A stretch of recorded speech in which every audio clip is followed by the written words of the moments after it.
Earlier this month, Congress leader Rahul Gandhi gave a 47-minute speech in the parliament. Among other things, he said that the constitution describes India as a union of states and not as a nation. He said that one cannot rule over the people of a state in India. Different languages and cultures cannot be suppressed. It is a partnership, not a kingdom. Shortly after Rahul Gandhi's speech, Amit Malviya, who's in charge of BJP's National Information and Technology Department, IT department, took over to Twitter to allege that the Congress leader's speech was deeply problematic and dangerous. He said that Gandhi has not understood the constitution and that it strikes at the core of independent India. However, many on social media then corrected Malviya, pointing out that the constitution in fact calls India a union of states. So in today's episode of KYC or Know Your Constitution, let me take you through what the constitution actually says and why it uses the words that it uses. Now, it's the very first article under the constitution which calls India a union of states. Here's what Article 1 says. It says India, that is Bharat, shall be a union of states.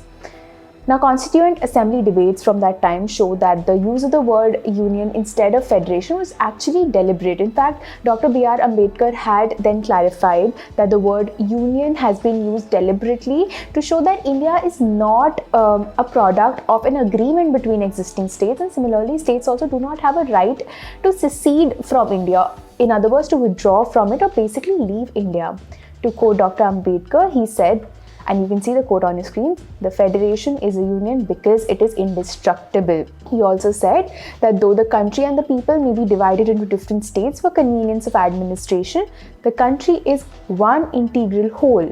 He also said that Americans had to wage a civil war to establish that the states have no right to secession and that their federation was indestructible. The drafting committee thought that it was better to make it clear at the outset rather than to leave it to speculation or to dispute.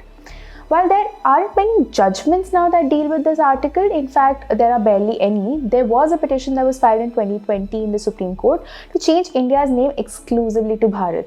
The petitioner in this case had said that India is a name of foreign origin. The name can be traced back to the Greek term indica, he said.